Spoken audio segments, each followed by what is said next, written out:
It's a perfect summer day. You're relaxing on the beach, dipping your toes into the cool water, when suddenly, bam! A 56-foot aquatic nightmare rockets from the waves. It's the size of 2 London double-decker buses, sporting about 60 razor-sharp teeth, including bonus chompers on the roof of its mouth, because why not? This aquatic beast isn't picky about its diet either. Sharks? Turtles?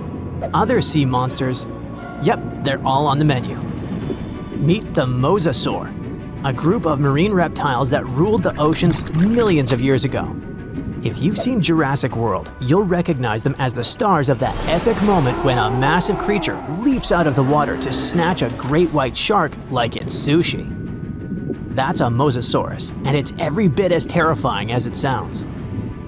Recently, scientists stumbled upon a fossil of one of those marine monsters in, of all places, Mississippi. Yes, Mississippi, the land of magnolias and catfish. Turns out it's also home to ancient sea dragons. This discovery was a happy accident. A team of geologists was mapping the terrain in east-central Mississippi when they noticed something strange poking out of the ground. It wasn't a rock or seashell. It was a vertebra. And a massive one.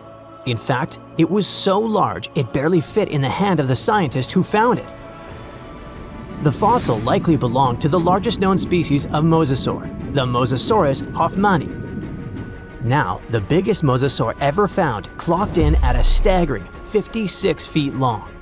This new specimen hit a solid 30 feet at least, and while it might not break the world record, it certainly makes the crown for the biggest mosasaur ever discovered in Mississippi. Fun fact, that's still longer than the average RV, and with way worse gas mileage.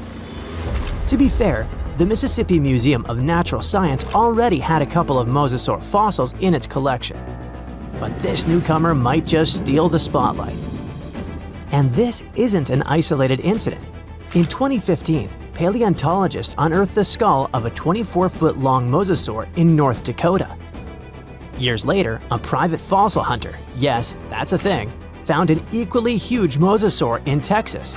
Well, its jaw at least. These sea monsters, also known as sea dragons, by the way, actually have one of the wildest origin stories in paleontology. The very first skull was found way back in 1764 in a chalk quarry in the Netherlands. And at the time, scientists thought it was a whale. Then came a second skull, which was so impressive that French revolutionaries literally looted it during the siege in 1794. Legend has it they swapped it for 600 bottles of wine. Doesn't sound like a fair trade to me. That fossil actually helped pioneer the concept of extinction and got paleontologists buzzing for centuries. Since then, mosasaur fossils have popped up all over the world, like ancient scaly celebrities leaving their mark. From the Mississippi backwoods to the deserts of Morocco, from New Jersey to Belgium, scientists have uncovered everything from teeth to full skulls, sometimes even misplacing them in museum drawers for centuries. So what exactly were these terrifying titans of the deep? Well, let's just say, if ancient oceans had a most likely to eat everything in sight award, the mosasaur would win it. Picture a gigantic scaly torpedo with a mouth full of about 60 razor-sharp teeth, including some growing on the roof of its mouth like dental overkill. It had a long, muscular tail for propulsion and 4 paddle-like limbs that worked like turbocharged oars, letting it cruise through warm, shallow seas like a reptilian speedboat.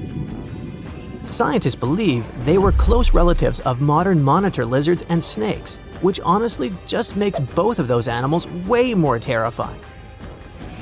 Some mosasaurs even might have had adaptations for sensing vibrations in the water, allowing them to detect movement from a distance, similar to how sharks use electroreception today. Their eyes were well developed too, giving them sharp vision in the dim ocean depths, a key advantage when hunting fast or elusive prey. But what really makes mosasaurs the stuff of prehistoric nightmares is their attitude. They were apex predators, and they knew it. Those sea monsters weren't picky eaters. Fish, turtles, birds, sharks, other mosasaurs. Basically anything that moved was dinner. Fossilized mosasaur stomach contents prove they practiced family dinner in the most metal way possible. If they were around today, your beach day would be a lot more exciting, and probably shorter. These guys were so intense, they dominated the whole world. It's safe to say, mosasaurs were the undisputed rulers of the late Cretaceous oceans. And like today's orcas or great white sharks, they probably used ambush tactics, sneaking up on prey from below before striking with explosive force. Bite marks found on the fossilized bones of turtles and even other mosasaurs suggest intense underwater battles worthy of a blockbuster movie. But how did one end up in Mississippi of all places? Well, rewind the clock about 80 million years and you'll find part of North America underwater.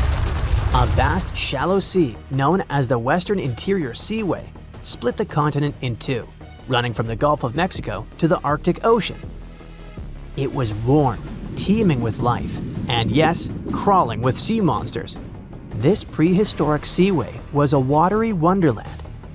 Imagine long-necked plesiosaurs gliding through the water, birds with teeth diving for fish, and oysters the size of car tires clinging to reef-like structures.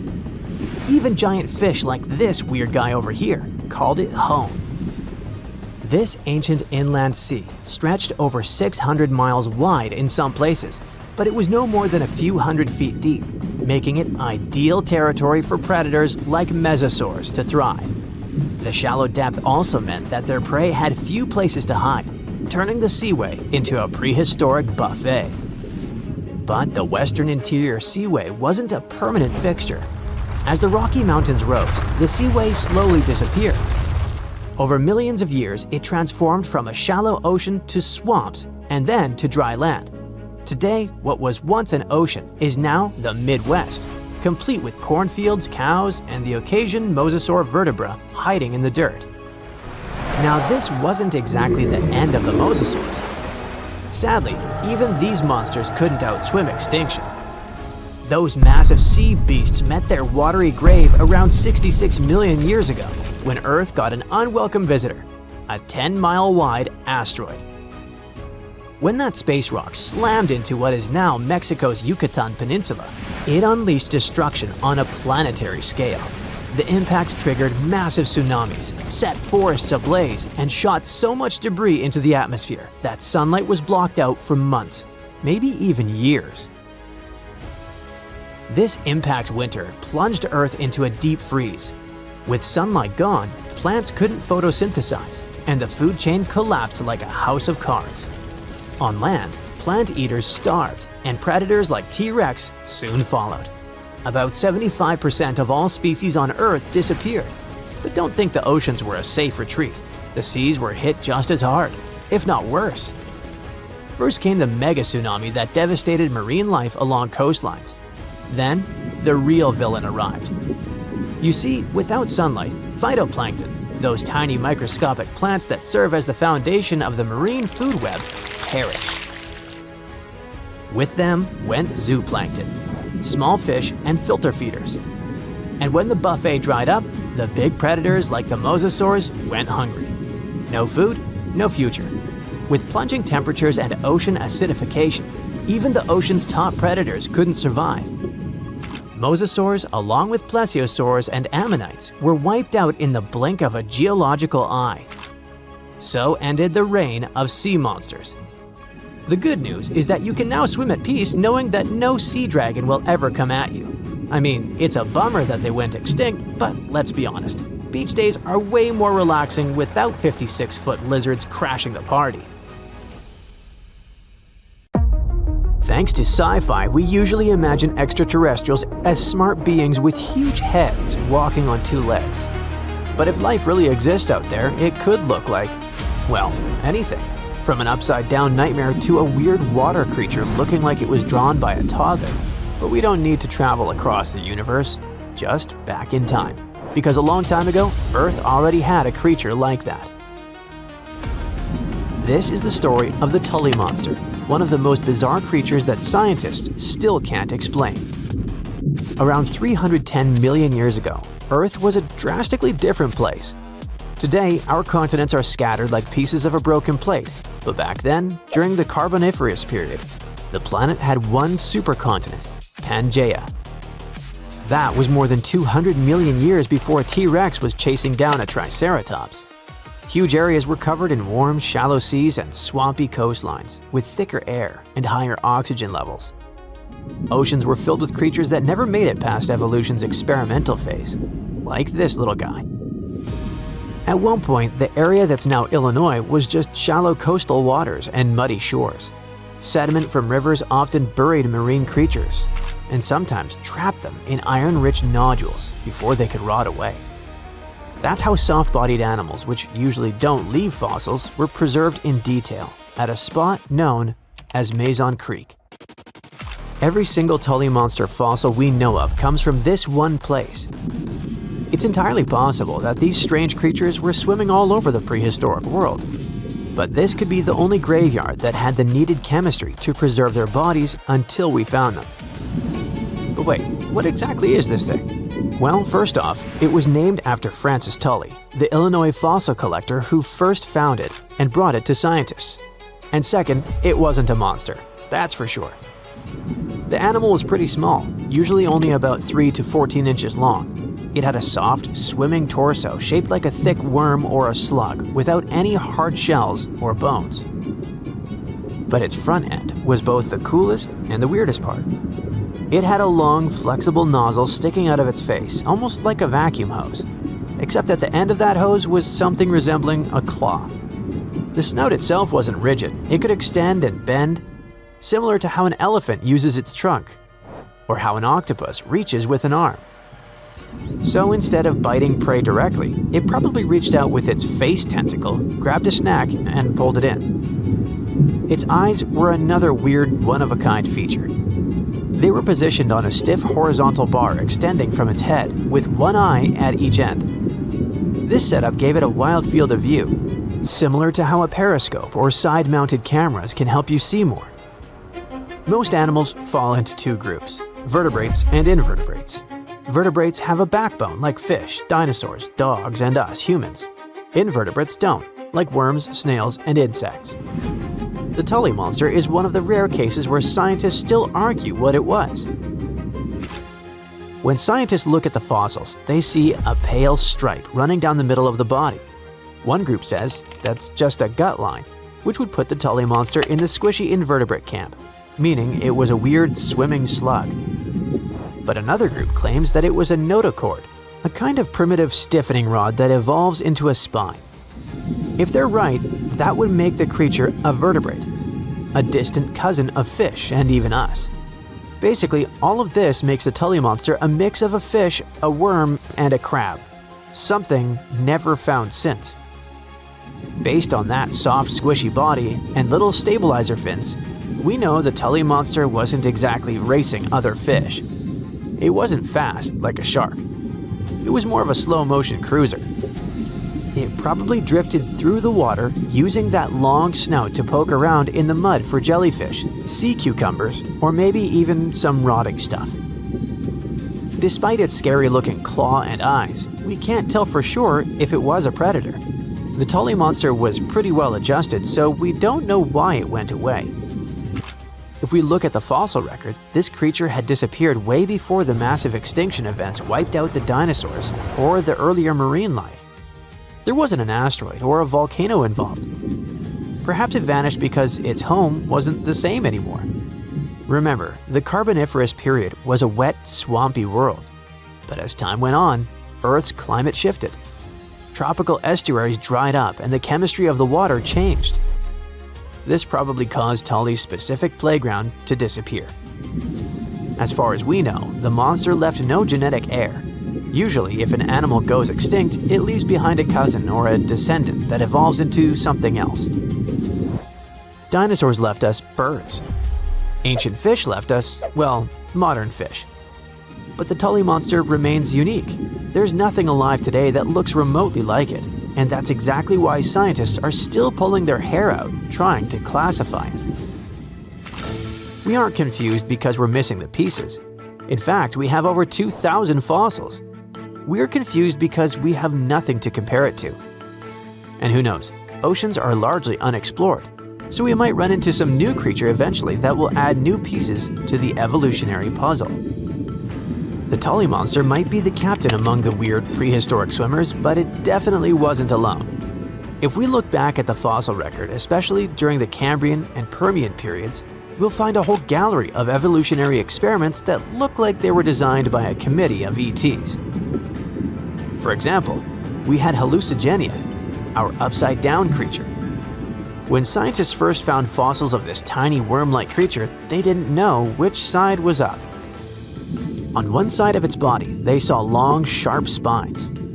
On the other, they saw soft, stubby protrusions. They assumed the tough parts were legs and the soft protrusions were tentacles on the animal's back. Years later, better fossils revealed it was actually the other way around. The whole animal was put together upside down. The spines were like defensive spikes sticking up, and the softer parts were actually short legs meant to touch the ground. In other words, it wasn't walking on stilts at all. It had been upside down the whole time. Then there was Opabinia. This thing looks like a shrimp that got extremely confused. Most animals are happy with 2 eyes. Spiders have 8, but Opabinia decided it needed 5 for some reason. 5 mushroom-shaped eyes found out on its head, giving it a 360-degree view of the world. And if that wasn't enough, it had a long, flexible nozzle sticking out of its face, kind of like that of the Tully monster. When this animal was first presented at a science conference in the 1970s, the room actually erupted in laughter because everyone thought it was a practical joke. Finally, there was a creature called Helicoprion. At first glance, it looks like a shark. But look at the mouth. Instead of a normal jaw that opens and closes like a hinge, it had something called a tooth whorl. As it grew new teeth, the old ones rotated inward, creating a literal spiral of teeth in its lower jaw. It looked like a circular saw blade embedded in its chin. Scientists spent decades arguing about where this saw blade actually went. Some put it on the nose, some on the tail, until they finally realized it was inside the mouth. All of these creatures, the Tully monster, the upside-down worm, the 5-eyed shrimp, and the buzzsaw shark, remind us of one thing. We think we know what life looks like, but the history of our own planet proves that biology can be stranger than any sci-fi movie. We shouldn't assume evolution follows a straight line toward normal animals like us. Sometimes it takes a detour into the Twilight Zone. Okay, are you ready for an epic fight between 2 prehistoric predators? Well, hang on. Look at this creature. You know it. An ancient shark about 65 feet long that used to swim through the dark waters of the world's oceans and was so terrifying it had no enemies. Well, almost. Scientists have recently discovered the remains of another ancient predatory fish off the coast of Australia, a fish that lived around the same time as Megalodon.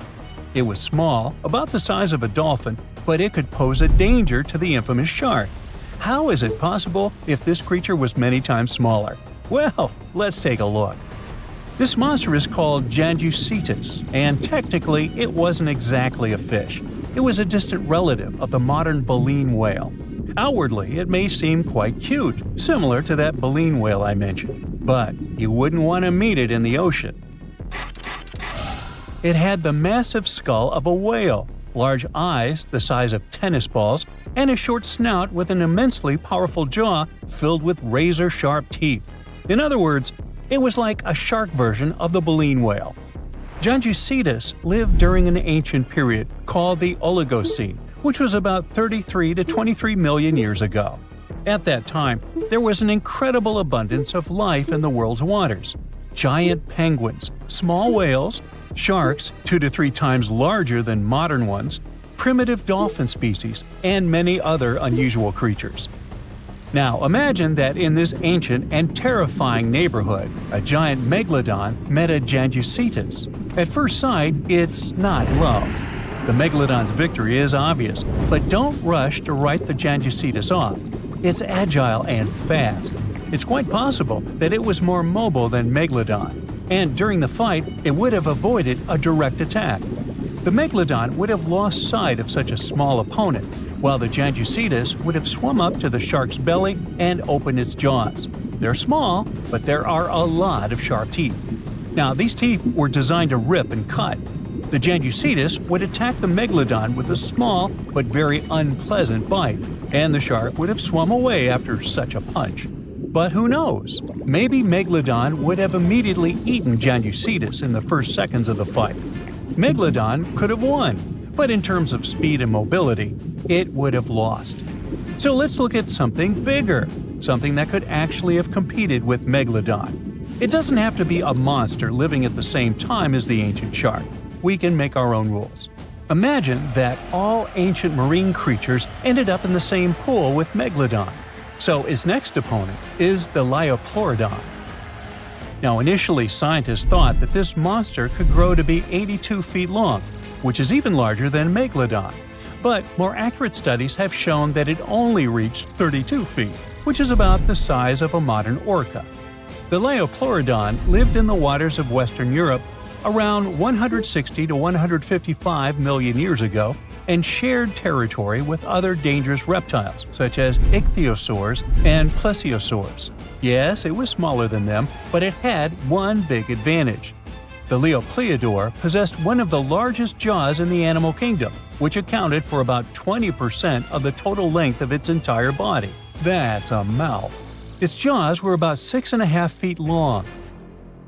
A huge, toothy mouth the size of an adult basketball player filled with smooth and dagger-sharp teeth, ideal for cutting steaks and peeling ammonite shells.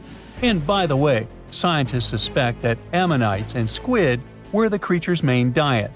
This super predator was also a very fast and agile creature that ambushed and attacked its prey from below. Megalodon would have been in big trouble. The grip strength of a Liopleurodon would surely be more powerful than that of Megalodon. Besides, the Liopleurodon's size and mobility would allow it to attack the enemy from different sides. It's probably why Megalodon would have lost in that fight.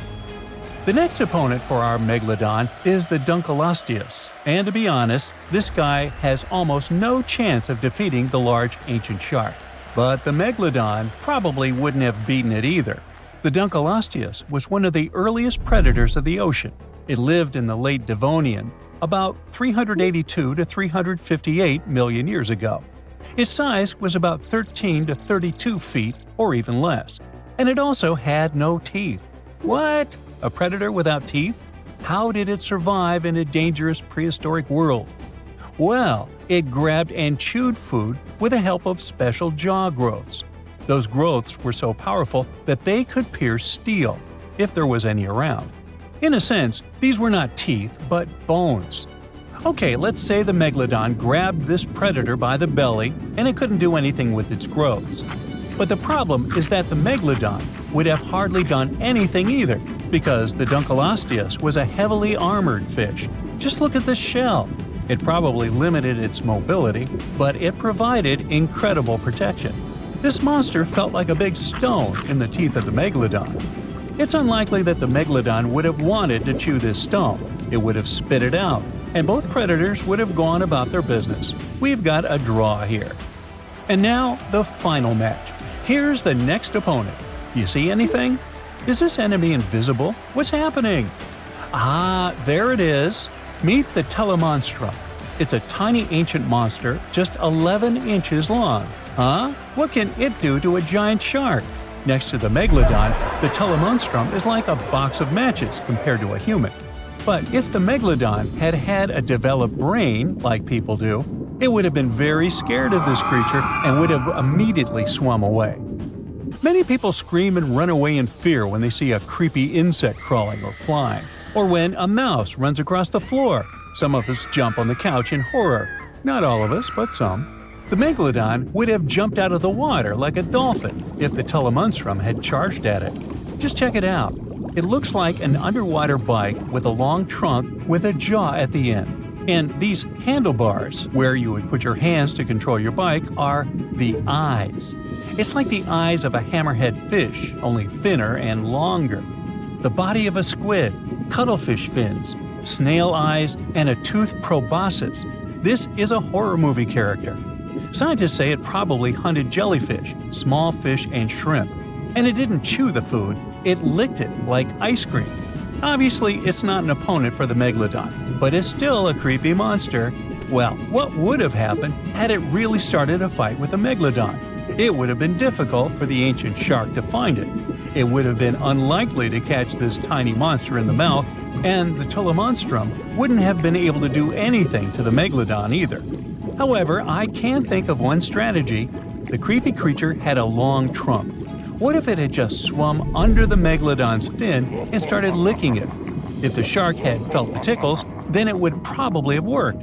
But most likely, they wouldn't have fought each other. It seems like they would have made perfect friends. The telemonstrum lived about 300 million years ago in shallow seas and estuaries that covered the territory of the U.S. When scientists discovered this creature in 1955, they were shocked because no one had any idea what it was. Experts compared it to worms, tunicates, conodonts, mollusks, and vertebrates. And do you know who it really was? Well, scientists still have no idea. They can't determine its place on the tree of evolution. Perhaps this is some new branch, and its descendants simply haven't survived to this day. The megalodon was one of the most dangerous predators on Earth. But now we know that other equally scary monsters lived in the oceans. But what if the megalodon lived today? Who could have defeated him? A blue whale who would be even bigger than this ancient shark. But the blue whale seems to be a kind animal. It wouldn't fight. How about the kraken? The kraken versus the megalodon? Well, let's save this fight for another video. You know, it's pretty tough to come up with something original when you've never seen it before. But what about those creepy mythical creatures then? Werewolves, vampires, or let's say, cyclopses? Don't worry, cyclops as we picture them never actually roamed the Earth, as far as I know. But their creation definitely had some real-world inspiration. Turns out, ancient tales of these one-eyed giants might have been stirred up by a certain animal, dwarf elephants. Let's rewind to the Pleistocene era. It's where the inspiration for cyclops lies. When sea levels were lower, animals could waltz from one island to another. Elephants and mammoths were just chilling together. But then the Ice Age ended, and ice melted, and bam! Those land bridges were underwater, leaving some animals stranded. With food running low, smaller elephants had the best chance at survival, leading to dwarf versions that were just about 3 feet tall at the shoulder. Now, here's where it gets interesting. When those little elephants passed away, they left behind skeletons that might have looked like a giant with a single eye. The trunk, which is soft and doesn't fossilize well, was gone. And without tusks, the skulls could totally resemble something out of a monster mash. Yikes! So when the Greeks showed up and stumbled upon these skulls, they could have thought they had stumbled upon massive creatures with a single eye. And poof! The legend of the Cyclops was born. Remember that cute cartoon about a mermaid? Well, sorry to break your pink glasses, but the true story didn't end happily. The Little Mermaid and Eric did not tie the knot. In Hans Christian Andersen's original fairy tale, the Little Mermaid is faced with the choice to slay the prince. However, when it's time to act, she discovers that she is unable to harm him. Instead, she chooses to sacrifice herself to save him, ultimately turning into sea foam. Right, but where does the mermaid character come from? Hans Christian Andersen wasn't the first to dream up mermaids. Long ago, people thought the ocean was full of all kinds of mythical beings, like krakens and sea serpents, adding a bit of mystery to the waters. The earliest known half-fish, half-human character is Wanus, a Babylonian deity from the 4th century BCE who swam ashore by day and returned to the sea at night. Similarly, ancient Greek sirens, initially depicted as birdwomen, lured sailors to their demise in Homer's Odyssey. Over time, they've turned into the fish-tailed mermaids we know today, with the word siren now often meaning mermaid in several languages. Traditionally, they're wicked. Sure, mermaids are just make-believe, but their stories can grab people's imagination. Like Christopher Columbus. When he sailed in 1492, he swore he saw a mermaid. Spoiler alert, it was actually a manatee, which is basically the original sea cow. And they're not even that much of fish, they're closer relatives to elephants. Now, it might seem strange to mix up a lazy sea creature with a gorgeous half-fish lady, but it's not just Columbus who made that mistake. That's why manatees and their cousins, dugongs, are grouped together in Sirenia. In Japanese folklore, certain animals are attributed with supernatural qualities believed to affect human affairs.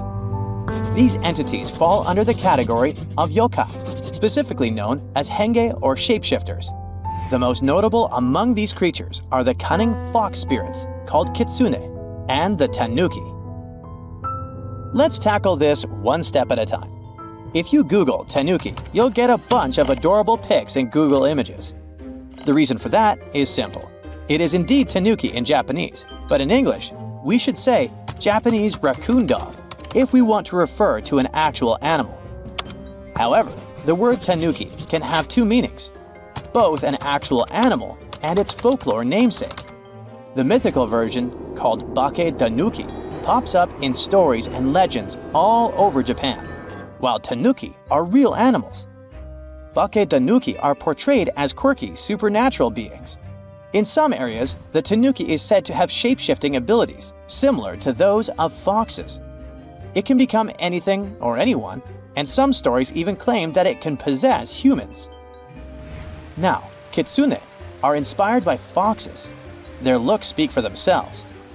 These magical animals get wiser and more powerful as they age. Just like tanuki, they can shapeshift into humans or other forms, and they're known for their tricks. While some stories talk about kitsune playing pranks, others show them as loyal friends or even lovers. Back in ancient Japan, foxes and humans hung out a lot, leading to all sorts of legends. By the way, the number of tails a kitsune has is the key. The more tails, up to 9, the older and more powerful it is. Some folks even make offerings to them as if they were deities. I mean, who wouldn't want a wise fox on their side? Today, dire wolves are widely recognized due to their connection with the Stark kids in Game of Thrones. However, these creatures were not merely a product of the show's creators' imagination. Much larger than contemporary wolves, dire wolves inhabited the Americas until their extinction around 10,000 years ago. Over 4,000 fossilized remains of these animals were unearthed at the La Brea tar pits in Los Angeles, where they may have become trapped while scavenging on the remains of other animals that had fallen in. The dire wolf had an exceptionally large skull, yet its brain was smaller compared to that of modern wolves. If they had possessed larger brains, they might have been more discerning and recognized the dangers posed by the tar pits. Additionally, while there is no record of albino dire wolves, albino cubs have been documented among modern wolves. Check out this creepy sea serpent with multiple heads. It's called the Hydra in Greek mythology, and according to the legend, one of its 9 heads was immortal. So every time you lopped one off, 2 more popped up. Hercules had to take on this beast as one of his biggest challenges, and his nephew lent a hand. While Hercules was busy playing whack-a-mole with the heads, his nephew was cauterizing the wounds to stop them from coming back. Eventually, he managed to chop off the immortal head and buried it under a hefty rock. Believe it or not, this wild story might have had a basis in reality. There are a few documented cases of snakes with multiple heads, though 9 is pretty rare. Reptiles seem to be more prone to this kind of thing compared to other animals. Still, no records about one of those heads being immortal. Duh. Giants have been a part of stories forever. Take Greek mythology, for example. There's the Gigantus, a wild crew of 100 giants that sprang from Gaia after she had had a rough breakup with Uranus. Not exactly a fairy tale, right? Then there's Ergelmir from Norse mythology, who was born when icy Nilfheim waters mixed with the fiery heat of Muspelheim. Now let's switch gears to real-life giants. Some folks had a condition called hereditary gigantism, which helps explain the tales of these towering figures. Scientists think they found a gene linked to it. Plus, some people have pituitary tumors that kick growth hormones into overdrive. Take Goliath, for example. He was reportedly over 9 feet tall. There's no universal height for a giant since it varies by culture. A study even suggested that Goliath might have had a genetic background contributing to his size. When David took him down with a slingshot, he hit Goliath right in the forehead. Imagine if Goliath had a pituitary tumor messing with his eyesight. It would have been a classic case of, didn't see that one coming. And speaking of giants, meet Robert Wadlow, the tallest guy ever recorded. He stood at an insane 8 feet 11.1 inches and weighed 439 pounds. Basically, a human reindeer. As a kid, he was always the tallest. At 8, he was already as tall as his father, and by 9, he could carry him around. By graduation, he had hit 8 feet 4 inches. Now, you can't find living dinosaurs nowadays, which is a good thing, mostly, but you can still meet some creatures that might have gone to lunch with them. The frilled shark, for example, is a living fossil that comes from a family of sharks that have been around for about 80 million years. One of the coolest things about it is its long, eel-like body that can grow as long as 6 feet. It has 6 pairs of gills on his throat, which help the frilled shark breathe in the deep, cold ocean where there isn't much oxygen. The shark can move very quickly, like a snake, to catch its prey when it least expects it. Little frilled sharks take an exceptionally long time to grow, up to 3.5 years, which is one of the longest times for any animal with a backbone. The Chinese giant salamander is another living fossil that can tell you what was going on Earth around 170 million years ago. Now, when I say tell, I really mean it, as it can make sounds like hisses, whistles, and barks, and even a noise that sounds like a crying kid. The biggest Chinese salamander found so far weighed 130 pounds, as heavy as 2 Dalmatians, and was almost 6 feet long. Giant salamanders like to be alone. Hey, I want to be alone. And will chase away other salamanders from their space, except when it's time to start a family. During the day, they hide and sleep under rocks. They can make a special substance from their skin that keeps predators away. Now, gharials are reptiles that have been around for about 38 million years. They live in India and Nepal in slow-moving, muddy rivers. Sadly, there are very few gharials left in the wild, less than 100. These creatures can't control their body temperature, so they need to sunbathe to get warm or cool down in the water if they get too hot. Their eyes are close together and face forward, which helps them see in 3 dimensions and judge distances more accurately. Gharials also have a transparent third eyelid that protects their eyes when they're underwater. They have over 100 sharp teeth, but they can't chew their food. Instead, they use their strong jaws to grab prey and then, swallow it whole. The alligator gar is a fish that has a family history of more than 100 million years. It still has some cool features from ancient times, like being able to breathe both air and water. It also has a special spiral-shaped intestine, like a shark. The alligator gar is one of the biggest and heaviest fish in North America. Just like an alligator, it has a long body and snout, plus a row of sharp teeth. But instead of legs, the gar has fins to help it swim underwater. The tuatara isn't a lizard as you might think, and isn't a dinosaur either. This New Zealand resident is one of the most unique animals in the world. Scientists love studying tuataras because they can help us understand how today's lizards and snakes evolved. One of the coolest things about the tuatara is its third eye, called a parietal eye, on its head. It has its own lens, retina, and a nerve that connects it to the brain.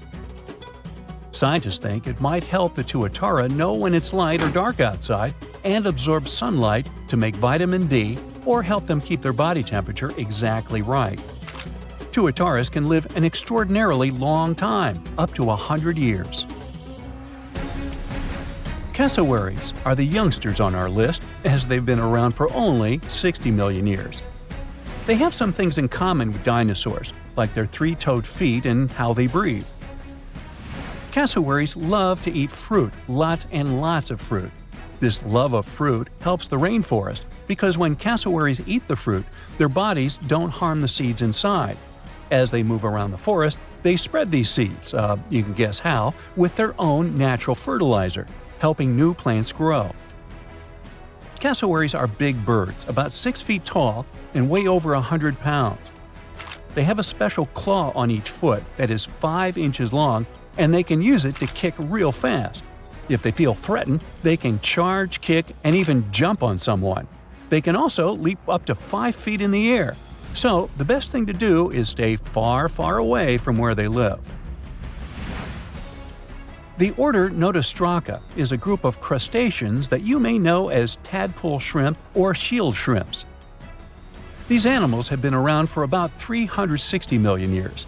They have a wide, flat shell that covers their head, and they have a pair of eyes on top.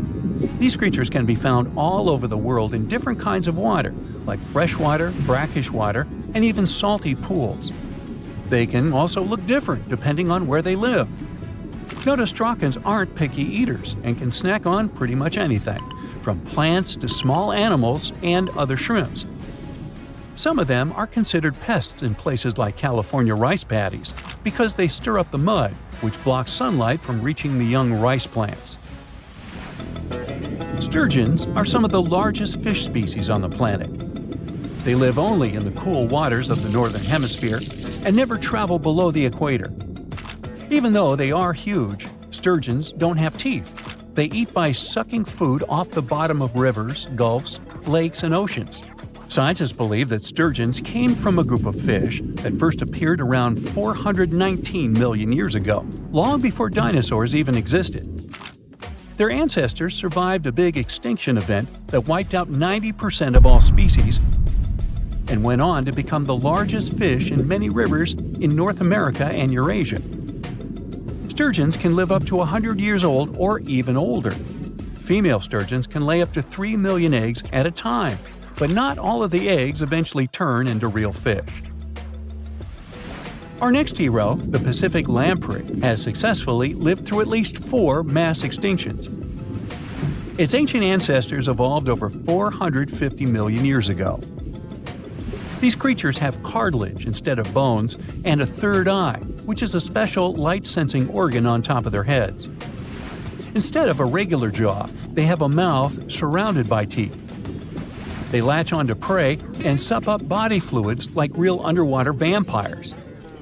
And although he wasn't living underwater, the story goes that King Henry I of England might have lost his life because of a lamprey. The English monarch loved this fish so much that he defied doctors' orders to stop eating its flesh. He got sick every time he'd have it, but the lack of bones and the unusual taste made the royal fall in love with it. As a result, he got some scary symptoms from eating lamprey and eventually passed away. Can you say clueless? The elephant fish, also called the Australian ghost shark, has been on Earth for around 400 million years. Even though they're related to sharks, they aren't actually sharks. Instead of bones, their bodies are made entirely of cartilage. These fish have a special shiny tissue in their eyes that can make their eyes look like they change color from yellow to green. Elephant fish can be pretty tough and will fight back if they feel threatened. They like to be alone and usually don't hang out with other fish. Horseshoe crabs also deserve the title of survival champs, as they've been around even before dinosaurs, since 450 million years ago. 4 species are still roaming the ocean from Maine all the way to Mexico. Horseshoe crabs are more like spiders than ticks than they are like real crabs. They have 9 eyes, plus extra light sensors near their tails so they can see really well. They breathe underwater using flap-like gills near their belly, and sometimes they use these gills to swim upside down. Every spring, when the tide is high, these creatures come up to the beach at night to mate and lay their eggs, and you can see hundreds of thousands of them. something exciting and kinda unexpected popped out among the rocks of the Ica Valley in Peru. The bones of a really old whale that lived almost 40 million years ago. At first, no one was really impressed because the bones they found were big and weirdly shaped, so people just thought they were looking at giant boulders. I mean, that's cool too, but things got way better when they realized those were the remains of a very large, ancient animal that roamed along the coast of ancient Peru. Plus, it was probably the heaviest creature that ever lived. Sorry, blue whale, I know you worked hard to get to the top. The length of over 100 feet and weight of more than 200 tons brought you the status of the biggest animal on our planet. But it seems you've held the title long enough. Time to hand it over to our next candidate, and that one's really gigantic. This ocean beast was probably shorter than the blue whale, but heavier, with a weight that could be between 93 tons and 370 tons. If it's closer to the higher number, it'll make Paracetus the biggest animal ever known to have lived on Earth. And it seems its weight was the result of having extremely thick, dense bones. You can see such bones today in manatees or some other early whales. Dense bones are a great tool for such marine mammals. This feature makes them heavy and allows them to stay submerged most of the time. But at the same time, if their body was too heavy, they would end up sinking all the time and they would waste too much energy to move back up to the surface. So, to avoid sinking, marine mammals need to have enough lighter tissues, like muscles and fat, to help them float in the water without using too much energy. Now, scientists didn't have the whole skeleton, which makes it hard to tell how big the animal was, but they used the ratio of the heavy bones to the lighter tissues in other marine mammals to estimate the overall weight of this giant ancient whale. Experts found these fossils about 13 years ago and spent the next decade freeing the whale from the rock. Its anatomy and age showed this whale was a cousin of Basilosaurus, a whale that had a long snout full of sharp teeth, and a sleek body similar to that of an eel. Even if Paracetus wasn't bigger than the blue whale, it was still a giant that ruled the ocean depths. Unlike modern whales, there's a possibility that this ancient fellow was a predator that liked to go after bigger prey. And this also changes how we see the history of whales. Scientists used to think these magnificent creatures became really big about 5 million years ago when they started eating lots of small creatures. But here's the proof that giant whales existed even before that. But it's still unclear how this whale managed to find enough food to sustain its enormous body. Plus, it's still hard to tell what exactly this ancient creature had on its menu. It was pretty large and not such a fast swimmer, so it's possible it searched for food in shallow waters. Then it probably ate crustaceans, clams, or some other small animals hiding in the sand. One theory says it was a scavenger, which basically means it munched on remains of everything that would come its way. It's not so unusual to find marine animals in deserts. Many of these regions used to be covered with water anyway. The Sahara in Africa is a perfect example. About 50 to 100 million years ago, this was not a dry desert, but a shallow saltwater body called the Trans-Saharan Seaway. The land is not wet there anymore, of course, but people who lived in that area knew about it because they used to find old shells across the desert. The sea was about 164 feet deep. That sounds enough for a nice swim. Some would say this area looked like modern Puerto Rico, with lots of sun and shallow water. Mangrove forests were a common thing as well as seafloors covered with mollusks, like snails and clams. The marine sediment that was left behind after the sea had dried up is full of different fossils. And the animal that lived in that ancient underwater world didn't look friendly. Plus, they were much bigger than their relatives from modern times, so a regular-sized human would end up as a snack, not even a whole meal. Normally, when animals live on small islands, they can become much bigger than their relatives from the mainland. This is something we call island gigantism, and it happens because there are more resources or fewer predators on islands. Maybe the same thing happened in the Trans-Saharan Seaway. Even though it wasn't an actual island, the water moved in and out, which created little pockets of water. And specific conditions in these pockets might have helped animals grow bigger. So we're talking about giant sea snakes, catfish, and fish that no longer exist today. One had incredibly strong jaws, and the animal used them to eat hard things and even crush shells. Their teeth showed they were fierce predators other animals had every reason to be afraid of. They went through some changes when it came to diet, similar to some types of piranhas. And the competition to get to the top of the food chain wasn't a joke. Not when there were also such large predators as sharks, crocodiles, and ancient relatives of elephants. Sahara went through different phases. If you could use a time machine and take a peek at Earth's largest hot desert as it was about 6,000 years ago, you wouldn't have to struggle with sand and heat. You'd have a nice walk through a green and pretty lush place. In the past, people who lived in that area didn't leave drawings on cave walls that showed camels, sand dunes, and scorpions. All those things you'd see in today's Sahara. Instead, they drew crocodiles. That's additional evidence that the Sahara used to have a lot of water and plants enough to support these big yet scary animals. Around 3 billion years ago, Earth might have been mostly covered with water. Today, it's about 71% of its surface, but it seems that our planet used to be a giant ocean world with no continents at all, just some scattered islands. Scientists studied special rocks in Western Australia that formed in a place deep under the ocean called a hydrothermal vent system. To explain this better, it's important to mention two common oxygen types, O16 and O18. O18 is heavier because it has extra neutrons.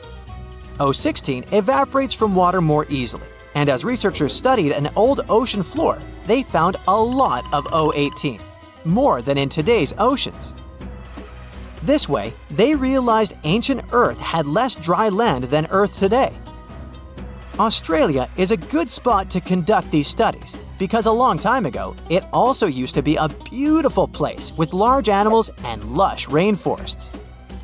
But as time went by, the land became drier and Australia had more deserts formed, such as the Great Victoria Desert. Rainforest remained only on the edges of the continent. What happens with deserts across the globe is called desertification. That's when land that used to be good for growing things turns into a desert or something similar. Our planet changes over time, together with its climate.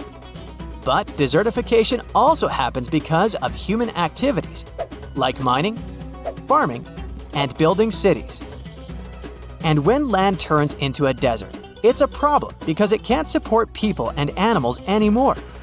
Food doesn't grow there. There's not enough clean water, and animals lose their homes. To help with this problem, there's a plan many countries agreed to. They decided to work with farmers to take care of the land, fix damaged areas, and manage water better. All in all, to make our planet a better place for life. Hold on to your hat, my friend.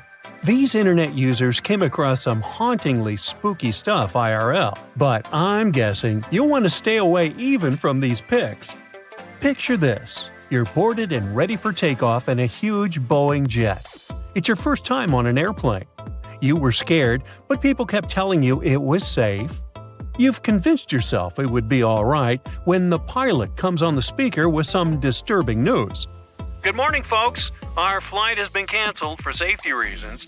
It appears that a cloud of bees is hovering close to one of our wings, and we'll have to remove them before takeoff. I have to say, this is a first. I have to say, I'd like to get off, please. Now let's say you always take the long way to work. It's one of your favorite bits of the day because you can enjoy a peaceful walk surrounded by beautiful scenery. You're passing across a muddy pond area, like you normally do, when something strange catches your attention. What on earth could that be, you ask yourself? Apparently, it's a colony of reddish worms, just casually existing. I think my stomach just turned a little. Have you ever backpacked anywhere around the world? If you have, then you were probably worried about one thing and one thing only: bed bugs. Getting into a new hostel, the typical routine is to check your mattresses. The worst thing is to sleep in a bed filled with these little creatures and then have to wash all your clothing the next morning just so you won't pass this around to other establishments. If you ask me, this appears like a bed bug and sci-fi beetle had a fight in this person's bed and this is what was left. Well, jokes aside, it reminds me of the remains of some bug. Which bug? I have no idea. I'd tell this woman and all hostel owners to use some kind of mattress protector, just so that backpackers all over the world can stop sweating so much over these tiny creatures. Now, you've just won an all-inclusive trip to Hawaii. Ah, the white sandy beaches and the amazing sunsets. You're happy to leave your fancy hotel and take long walks on the beach. But wait, what's that? It appears like a lobster shed its tail and the remains came floating all the way to the sand. But according to experts, that's not a lobster. They wouldn't shed just their tail. That appears to be some kind of isopod. Isopods are crustaceans that look somewhere between shrimps and lobsters. That's why you thought it was a lobster, huh? They also look like giant roly-polies. Do you know what these are? Someone had a roly-poly infestation in their house, and it does not look like something you want to have to deal with. Imagine spending your days hunting these tiny creatures all over your furniture. No thanks. Now, when I was a kid, I loved playing pranks on people.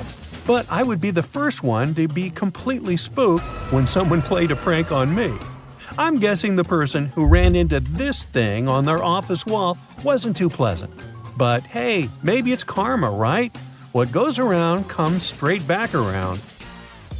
Imagine it's a sunny Sunday morning and you went on a hike with your best friends. You hiked up a pretty steep mountain covered in knee-high vegetation. You know what that means, right? Bugs. The great thing about bugs is that they never cease to amaze you. There are endless varieties of extremely rare and never-before-seen bizarre bugs. The first one you met was this thing right here. It fell off your dog's back. It resembles a jackfruit seed mated with a spider, and this is what came out of that union. Hopefully, it's just a bizarre insect and not threatening in any way. Your sock also picked up a few buddies along the way. Look at the number of ticks your sock protected you from. The next time you go on a hike like this one, you should take some kind of bug repellent with you, but a strong and effective one. You know, like an ultrasonic repellent that disorients ticks, so they'll never find the way to your juicy socks. And speaking of bugs, quick test here to find out if you're the type of person that loves or loathes the great outdoors. Imagine it's early in the morning and you just woke up in a remote house found deep inside a forest. You step outside, and the first thing you see on the porch is a snake casually passing by. Would you take a selfie with it, or close the doors and hide back in your covers as fast as humanly possible? Or maybe you just woke up, opened the door to the outside world, and got to be the sole witness of a bug molting. Would you shed a happy tear or be disgusted by it? I mean, look at it. It seems like a baby Pokemon. So cute. Ah, it's summertime. My favorite time of the year. You can enjoy the pool until late in the evening and meet your friends and family for a Sunday outdoor picnic. But there's one thing that really annoys me: bees. Eating outdoors usually means having to share some of your juice or yummy food with a bunch of bees. If only some genius person invented something that kept bees away from our food, like some ultrasonic frequency we could blast on our speakers, or some kind of decoy nest that was more interesting to the bees than my picnic food. Oh, or maybe this. I guess this will do. Simple but effective. I'll try it out and tell you if it worked out for me. The best thing after a hard day's work is coming home. Except when you're welcomed by this thing. I mean, how did this spider even get here if you live in a city apartment miles away from any real greenery? That's a mystery I'll never solve. You take your 5-year-old to play in the local park. She's in a digging phase, so as soon as she gets there, she starts digging up the whole place like a Jack Russell Terrier. You watch her have buckets of fun when suddenly you spot a shiny blue thing crawling out of the hole. What on earth? you think to yourself. You grab it with a stick and it reveals itself. A centipede. You know, the things that burn you with their venomous legs. Best to put it back in the hole and move to another park. If you could choose any movie or TV series to live inside of, which one would you choose? Most likely some cozy rom-com, right? I'm guessing no one, or almost no one here, would choose to live life as a Last of Us character, right? But it seems to me like this person had a Joel moment, if you ask me. This thing crawling out of the forest floor is a fungus that imitates a human hand. I mean, does life imitate art, or is it really just one giant messy blob? Remember when we talked about backpackers? Well, this person had a similar problem as they do. Apparently, they took a bunch of clothes to wash and dry, and this is what the dryer filter looked like afterward. There are maybe 100 little buddies in there. Out of curiosity, do you know why they're called bed bugs if they hide on the floor and not in your bed? They crawl up to someone's bed at nighttime because they can sense carbon dioxide emissions, also known as they can sense your breath. If this isn't a horror movie plot, I'm not sure what is. Where do I even start with this one? I'd say this piece was actually a prop from a Tim Burton movie that somehow got lost and ended up in your vegetable basket. It's supposed to be a yam, but it's shaped like Grinch's hand if he were white instead of green. Oh my. In my wildest dreams, I couldn't make this stuff up. Texas is home to some of the oddest, creepiest, and most unusual animals you've ever heard of.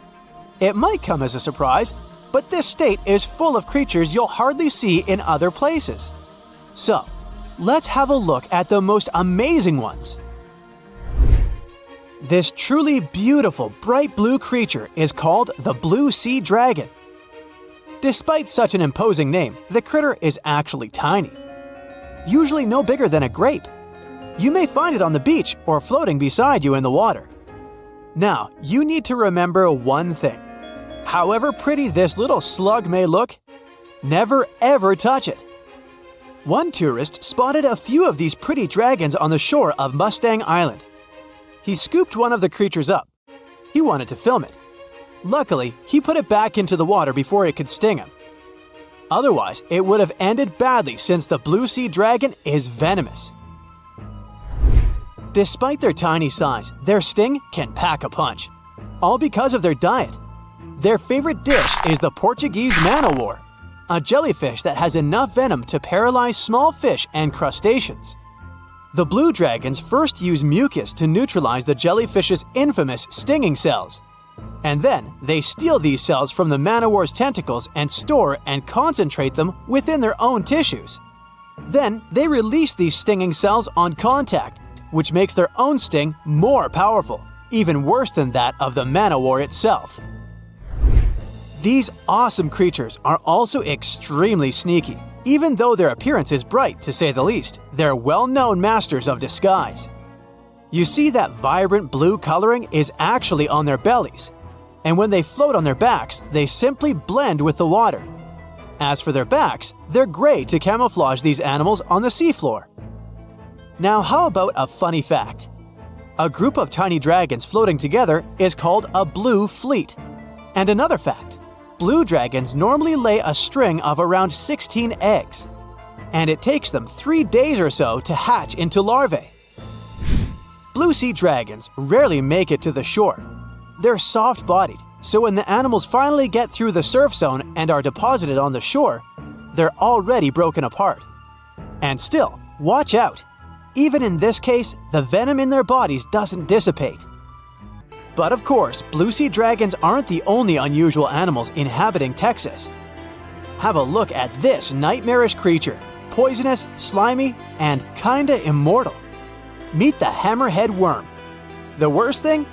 It might be lurking in your garden while you're watching this video.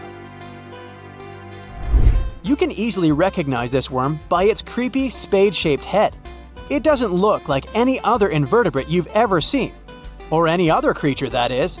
At first, it was only found in East Texas. But later, researchers spotted these spine-chilling creatures in North, Central, and South Texas. basically everywhere but the arid areas of West Texas. One of the most terrifying things about this worm might be its length. This creature can grow as long as 1 foot. Luckily, such giants aren't very common. Most hammerhead worms only reach 6 inches in length.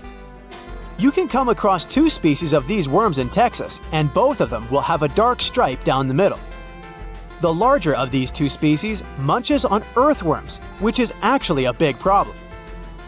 You might know that earthworms play an important role in keeping the soil rich in minerals and overall healthy. If earthworms disappear, plants in such areas won't be getting the nutrients they need. Even for humans and pets, meeting a hammerhead worm isn't the most pleasant experience either. Hammerheads are the only terrestrial invertebrates that secrete a very dangerous neurotoxin, the same as pufferfish produce. Thanks to the sheer size of the human body, touching a hammerhead worm won't hurt you too much, but it may still cause your hand to start tingling or even go numb. It's much more dangerous for pets. There have been cases when dogs ate hammerheads, which left them feeling sick for the whole day. Interestingly, these worms are native to Southeast Asia. But they must have mastered the art of hitchhiking, since in the early 1900s they were already found in the US. Keep in mind that if you want to get rid of a hammerhead worm, which is the best course of action, the worst thing you can do is chop it with a shovel. The thing is, flatworms reproduce by ripping themselves in half, so by cutting it, you actually help the populations of the worms, turning 1 into 2. That's the reason why hammerheads are sometimes described as immortal, which is a bit of a stretch since these creatures can't survive in vinegar or salt. Now, even though you're safe from the hammerhead worm in West Texas, it doesn't mean you can't come across another dangerous animal, such as the land lobster from hell. These creatures are also known as vinegaroons, and they're not real crustaceans, they're arachnids. Huh? Who would have guessed? Anyway, these 8-legged critters have a really nasty bite, but it's not the worst thing about them. Land lobsters? Brace yourself. Spray vinegar-like 85% acid from their tails. Mostly they do it to protect themselves, but it still sounds like an unfriendly thing to do, right? A land lobster can also pinch a finger that's gotten too close with its heavy mouth parts. At the base of their abdomens, vinegaroons have long whip-like tails. That's why these arachnids are often called whip scorpions, even though they're neither related to scorpions nor have stingers. Summer rains lure these arachnids out of their burrows in search of food and love. Luckily, experts claim that land lobsters aren't poisonous to humans, but they're very likely to leave a mark with their large pinchers, which they use to capture insects. Vinegaroons can be considered useful since they eat millipedes, crickets, scorpions, and cockroaches. They hunt by sensing the vibrations of their prey with those long front legs of theirs. Since land lobsters prefer to come out after dark, you aren't likely to see one in the daylight. But if you stumble upon one, check it out. If it's a female, it may be carrying her hatchlings on her back. Now, imagine it's the middle of spring and you're walking among blooming flowers and greenery. Suddenly, you spot something extremely bizarre on the ground. The animal looks cute, fluffy, and soft-looking. The desire to touch it is irresistible. Watch out! The sting of the hairy caterpillar can pack a serious punch. This one is called the puss moth caterpillar, or asp. There are several stinging caterpillar species in Texas: the buck moth caterpillar, spiny oak slug caterpillar, saddleback caterpillar, and eo moth caterpillar. And touching any of them can lead to unpleasant consequences. If you had touched that pretty hairy thing in the park, you'd most likely start feeling a burning sensation and develop an itchy rash. In the worst case scenario, you'd even have to go to the emergency room. The main problem is that people react very differently to caterpillar toxins. Some may develop more severe reactions than others. Plus, how bad the consequences are also depends on the thickness of the skin in the affected area. In most cases, the unpleasant sensation and rash go away in a few hours or sometimes days. On the bright side, such caterpillars later turn into moths and butterflies that help pollinate flowers and trees. Getting rid of these critters means doing a massive disservice to the area where you live. Specialists are sure that coming across a stinging caterpillar won't lead to anything bad if you keep in mind the rule of thumb. If a caterpillar looks fuzzy, don't touch it. And the best solution to dealing with such creatures is educating people on what such caterpillars are, what they look like, and why it's dangerous to touch them with unprotected hands. Today, I'm going to tell you about creatures that had unique features which allowed them to grow to incredible sizes. They were some of the most impressive animals to have ever existed on our planet. The Argentinosaurus is a genus of sauropod dinosaurs that lived approximately 97 million years ago in what is now South America. Scientists think it was one of the largest land animals ever, with a length of up to 100 feet and a weight of up to 100 tons. A farmer stumbled upon a giant leg bone while tending his cattle. That's how he discovered the first fossils of the Argentinosaurus in Argentina in 1987. Further excavations uncovered more bones, revealing a massive dinosaur that would have dwarfed most other animals of its time. The Spinosaurus, meaning spine lizard, is a genus of theropod dinosaur that lived around 97 million years ago in what is now North Africa. It is believed to be one of the largest carnivorous dinosaurs to ever exist, with a length of up to 60 feet and a weight of up to 23 tons. The Spinosaurus is known for its distinctive elongated sail-like structure on its back. It was likely used for thermoregulation. It also had long crocodile-like jaws that were lined with sharp teeth. This allowed the creature to catch and eat large prey, such as fish, crocodiles, and other dinosaurs. The first fossils of the Spinosaurus were discovered in Egypt in 1912. The sperm whale, Physeter macrocephalus, is a species of toothed whale that is the largest toothed predator on Earth. It also has the largest brain of any animal species. It is found in oceans all over the world and can dive to depths of up to 7,000 feet in search of food.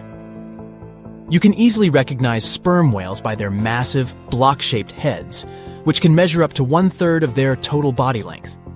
They have dark brown or grayish-blue skin and a distinctive wrinkled appearance. The Titanoboa is an extinct genus of a giant snake that lived approximately 58 million years ago.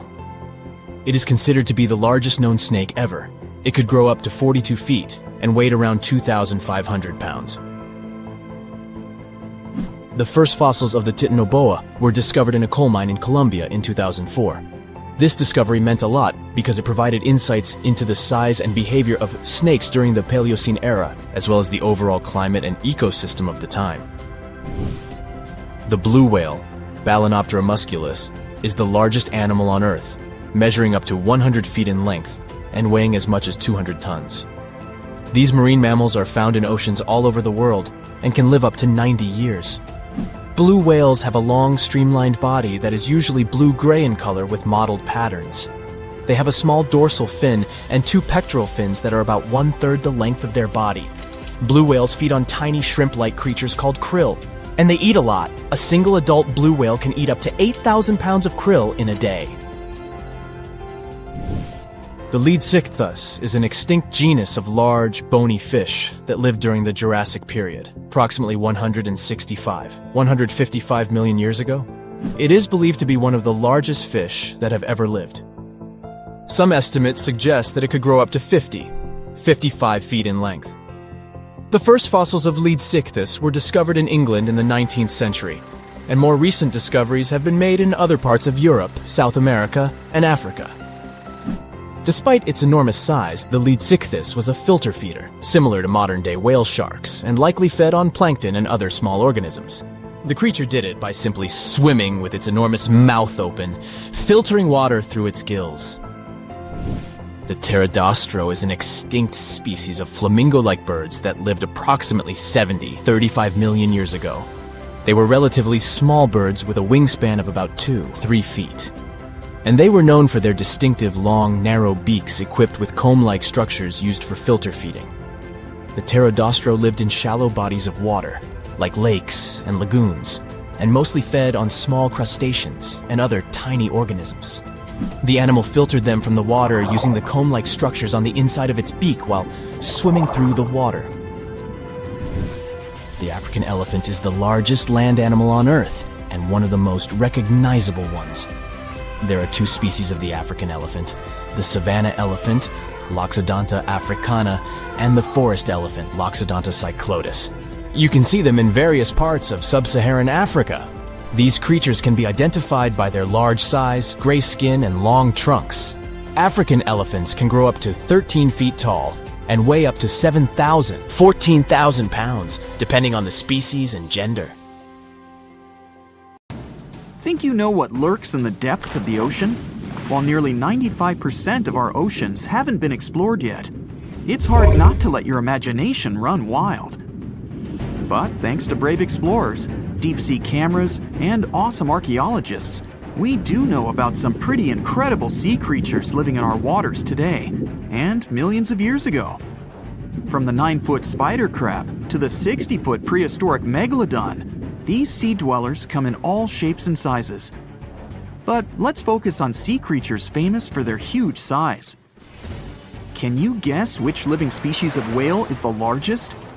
Well, it's not the orca, but that's a good guess.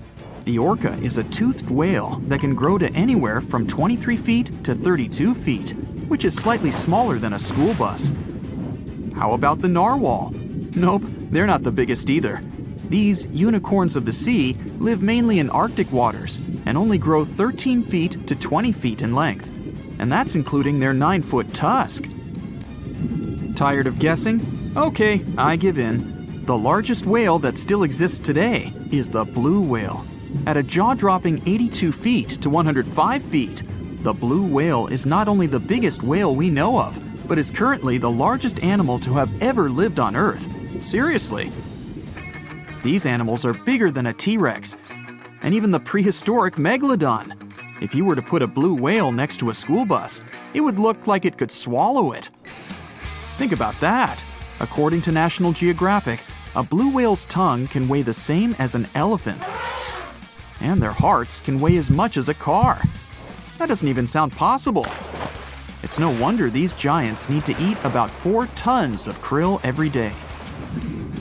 While there aren't too many animals living today that can compete with the blue whale's epic proportions, there is an entirely different species that is a good contender, and it's not quite what you would expect. It's a jellyfish. No, I'm not talking about the little jellyfish that wash up on the shore and ruin a perfectly good day at the beach. I'm referring to the lion's mane jellyfish, the biggest jellyfish around. This invertebrate can grow up to 120 feet long. They also come in different gorgeous colors like red, purple, or even shades of orange. As if their length wasn't impressive, the lion's mane jellyfish boast a whopping 8 sets of 70 to 150 tentacles. That means they can have up to 1,200 in total. And here's the giant oceanic manta ray, the largest type of ray in the world. Their wingspan can be longer than a bus. These guys can reach 30 feet in length. They also have the biggest brain compared to body size among all fish. Unlike their stingray cousins, mantas don't have venomous tails. And while the lion's mane jellyfish and the blue whale are yet to be beaten for the longest sea creature, there is one marine creature that can grow even larger in length. The Portuguese Physalia physalis, tentacles and all, can reach a length of 165 feet long, and that's according to mentalfloss.com. While this thing may look a lot like a jellyfish, it's actually known as a siphonophore, and there are hundreds and sometimes thousands of them that are genetically identical. Their long tentacles help the organism catch prey, and its sting is fatal to most animals, even humans in some cases. What's even creepier is that if one of the tentacles comes off the organism for whatever reason, it can float around the water for days before decomposing. Even if it's detached, this tentacle can still sting you. But don't go running out of the ocean just yet. Your chances of being hurt by a Portuguese Physalia physalis sting are pretty slim. However, if you do get stung, the side effects aren't pretty, with welts, stomach cramps, an elevated heart rate, and an upset stomach. While you don't want to go anywhere near these long creatures, they sure are pretty to look at. Check out all those colors. The Shastasaurus is the biggest marine reptile that has ever existed. These predators lived during the late Triassic period, about 210 million years ago. These amazing giants could reach lengths of up to 69 feet and weighed more than 75 tons. This made the Shastasaurus as heavy as a blue whale. And if you could stand this creature up vertically, it'd be as tall as a 7-story building. Despite appearances, the Shastasaurus was actually pretty slim for its size. Its ribcage was only 6 feet across. You'd think that this big guy was chowing down on other dinosaurs, but that's not the case at all. This reptile survived on a diet that consisted of small fish and cephalopods, like octopuses and squids. The Albertonectes is a bright representative of the plesiosaur family, meaning that this marine reptile had a small head on an incredibly long neck and large flipper-like limbs that helped it move through the water. These creatures occupied the seas around North America 76 to 70 million years ago. The length of this sea monster could reach 38 feet, with its neck taking up 23 feet of that length. Its neck was a true record breaker. It had a whopping 76 bones in it. No other animal known to humankind has had so many vertebrae in its neck. Scientists aren't sure why they needed such a lengthy neck. They might have used it to collect shellfish off the seabed, or perhaps it helped them capture their main prey, fish and squids. This aquatic reptile also had gastroliths in its stomachs. Some of them were as big as 5.5 inches in diameter. The Tylosaurus belonged to the Mosasaur family. It dominated the shallow seas of North America about 85 to 80 million years ago. This was an enormous predator, with the biggest representatives reaching 45 feet in length. It had a narrow hydrodynamic body with a blunt, powerful head that the animal used to ram and stun its prey. Its body was equipped with agile flippers and a long tail decorated with a maneuverable fin. The Tylosaurus was a carnivore, and its diet included not only fish, turtles, and small sharks, but also other mosasaurs, plesiosaurs, and flightless birds. Meet Ophthalmosaurus. This prehistoric reptile thrived during the late Jurassic period and lived in oceans all over the world. Ophthalmosaurus weighed somewhere around 6,000 pounds and grew to approximately 16 feet long, according to newdinosaurs.com. That's about the same length as the beluga whale that exists today. It's too bad these guys went extinct before we had a chance to see them ourselves, as their cartoonish wide eyes and dolphin-like features are pretty darn cute. Of course, the Ophthalmosaurus evolved over time to become ophthalmologists, or eye doctors that we know today. No, that's just a lie. Just testing you. The Mosasaurus is a truly gigantic predator that dominated the seas all over the world about 66 million years ago. According to fossil evidence, some specimens could be more than 50 feet in length. This fact makes the Mosasaurus the biggest marine carnivore of its time. One of the most terrifying things about this creature was its crocodile-like head, decorated with literally hundreds of razor-sharp teeth, neatly organized in 2 rows on both jaws. The thing is that it was pretty challenging for the Mosasaurus to grab its prey in the water. That's why it had all these teeth, plus something special: pterygoid teeth anchored to the bones on the roof of its mouth.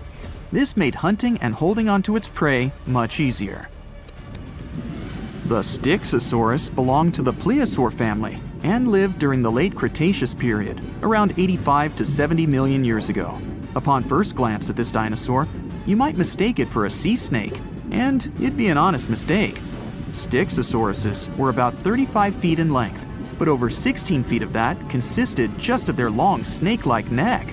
They had a comparatively small body and weighed approximately 4 tons. Their mouths were full of razor-sharp cone-shaped teeth that they used to catch fish. They didn't need to chew their prey, thanks to the 200 small stones called gastroliths in their bellies that probably aided in digestion. At the same time, some scientists believe that the Styxosaurus used these stones to sink to the ocean bottom in search of particular types of fish. Looks kinda like Nessie to me. There's a lake in the heart of Asia that holds 1/5 of all the world's liquid freshwater. It's more than all the 5 Great Lakes have together. Even if all the rivers on our planet suddenly changed their direction and set on a mission to drain this lake, it would take them a whole year to finish the job. I'm talking about the deepest lake in the world, Lake Baikal. If you decide to go all the way down to its deepest point, prepare for a journey of almost 5,400 feet. The descent takes several hours, but the rift floor of the lake is way deeper, between 5 to 7 miles beneath the surface. It means it could be even further down than the Challenger Deep, which is the deepest known place on Earth. The amount of water it has would be enough for everyone on Earth to have something to drink for up to 50 years. This mighty giant of a lake replenishes its water completely every 383 years. Baikal has a great delivery crew of over 300 rivers and streams, bringing their waters right in. And only one river flows out of Baikal, the Angara, which is headed straight for the Arctic Ocean. Baikal isn't only the deepest, but also the oldest existing freshwater lake in the world. It formed at least 25 million years ago. It all began when the Earth's crust decided to play Tetris and created the lake and the surrounding mountains. At some point, Baikal must have been just a humble riverbed, but then tremors and fractures shook the Earth, and the distance between the shores got bigger. Water levels rose thanks to the melting glaciers. Then, several lakes formed and later merged into one. Baikal is one of around 20 lakes in the world that are older than 1 million years. And since it wasn't disturbed by glacial periods, it's a perfect research ground for scientists. Its deep-drilled core sediments can tell a lot about the climate of our planet in different periods. Since Baikal is in a rift basin with 2,000 seismic tremors per year, the lake is deepening and still growing in size. Its shores drift apart at around the same rate as South America and Africa are moving away from each other, so it has all the potential to become an ocean. Another thing Baikal has in common with the oceans is that it has water rich in oxygen, even at its lowest depths. This is one of the reasons why the fauna of the lake is so incredibly rich. It's home to over 2,500 various animals and 1,000 plant varieties. Around half of them are unique and only exist in this area, like the endemic algae, the Baikal omul fish, and the Baikal oilfish. There are also some bears, elk, and lynx living on its shores. They must appreciate the fact that the temperatures around the lake are always higher than the rest of Siberia, thanks to its huge water mass. Most Baikal dwellers prefer to stick to the bottom of the lake, but there's one brave guy you'll meet if you decide to visit. Meet the Baikal seal, also known as Nerpa. It's the only true freshwater seal in the world. Nerpa's eyes are so cute it nearly landed the part of Puss in Boots in Shrek. Nerpa in Boots sounds good to me. These huge eyes are there to help them follow their favorite pelagic fish underwater. There are other seal kinds that can handle freshwater or use it to breathe, but these cuties spend their entire lives in it. But wait, how did seals, which are supposed to be oceanic creatures, end up in a lake miles and miles away from the sea? About 400,000 years ago, during the Pleistocene era, these adventurous creatures traveled up the river and drainage systems that connected Lake Baikal to the Arctic Ocean. The ringed seal that still lives in the Arctic is believed to be the Baikal seal's closest ancestor. Today, Baikal seals are confined to their freshwater home because of the changes in waterways. And they seem to be pretty happy with their home as they can choose from a huge variety of food to eat. The seals mostly hang out in the north and central areas of the lake, but move south in the winter. The lake gets covered with ice, which they use as a chill-out zone, just like their oceanic cousins use rocks or the beach. Since at least 1969, Lake Baikal has had some mysterious ice rings pop up randomly here and there. At some point, they got so big that the astronauts even spotted them from space. The rings usually appear in late April, but can be there in January or May. Scientists couldn't crack the code on how these rings form for a while. They had all sorts of theories, and the most popular involved methane gas bubbles from the lake's depths. But then, scientists noticed that some of the rings were in shallower waters, where gas emissions don't happen. So, an international team of scientists decided to solve the mystery. They traveled to Lake Baikal, drilled holes in the ice, and dropped sensors into the water. In 2016, when they started the research, they heard that 2 vans had gotten stuck in the mysterious ice rings.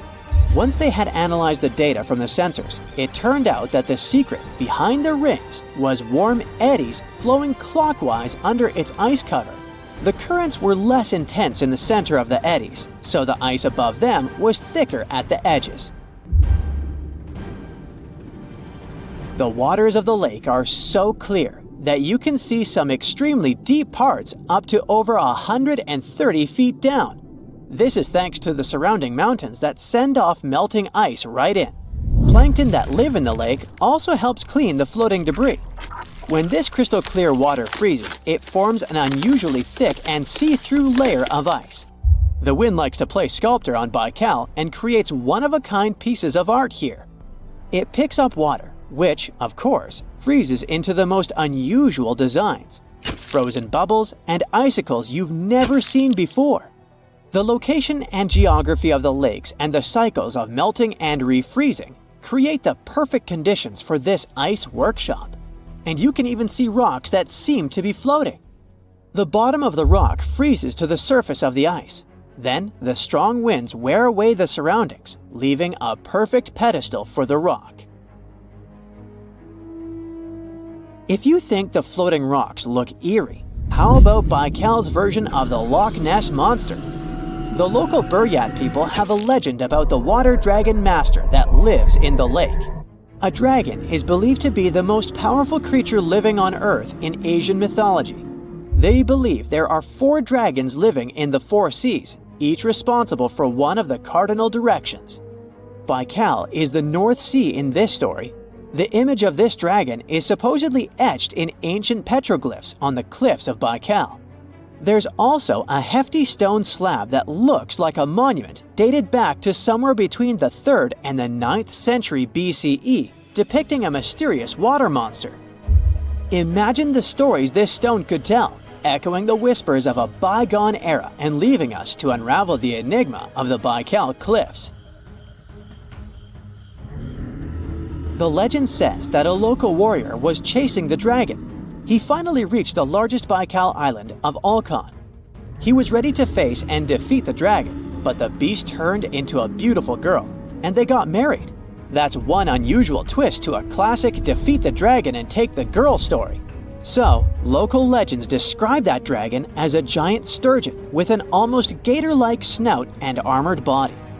In reality, the mythical monster must be one of the many huge fish living in the lake. They can afford to grow to several feet in length thanks to the high levels of oxygen in the water. Beluga sturgeon can weigh several thousands of pounds, lives up to 50 or 60 years, and never stops growing. You know how they say it's better to just hand over your wallet if you run into a mugger? Instead of surrendering their wallets, sea cucumbers choose to spit out some of their insides to fend off predators like crabs and fish. It's a natural defense mechanism for them, and they quickly grow those organs back in just a few days, thanks to special cells inside their bodies. It's not the only weird thing sea cucumbers do. They can actually breathe through their rear end. They have this thing called a respiratory tree that connects to their backside and sits right next to their intestines. So when they suck in water from their behind, it goes into that respiratory tree, letting them absorb oxygen directly into their fluids. Plus, sea cucumbers are the janitors of the ocean. They munch on whatever gets stuck in the sand on the ocean floor. Once they've eaten, they manage to clean out the sand, leaving it nice and tidy after they do their business. As for the clean sand, The stunning white sand beaches in Hawaii are actually a product of parrotfish number 2. These fish munch on algae from rocks and dead corals, and while they're chomping away, they also grind up the leftover bits of coral in their bellies. When they're done, they move their bowels, and voila! It all comes out as beautiful sand. Not only do they play a vital role in keeping the coral reef ecosystem healthy, but they can churn out hundreds of pounds of this white sand every year. Marine animals are seriously impressive when it comes to holding their breath. Just look at sperm whales and elephant seals. They can stay underwater for a mind-blowing 2 hours. Then there's the Cuvier's beaked whale, which holds the crazy record at almost 4 hours underwater. When you compare that to the human record of 24 minutes and 37 seconds held by pro diver Budimir Shobat, it seems pretty insignificant.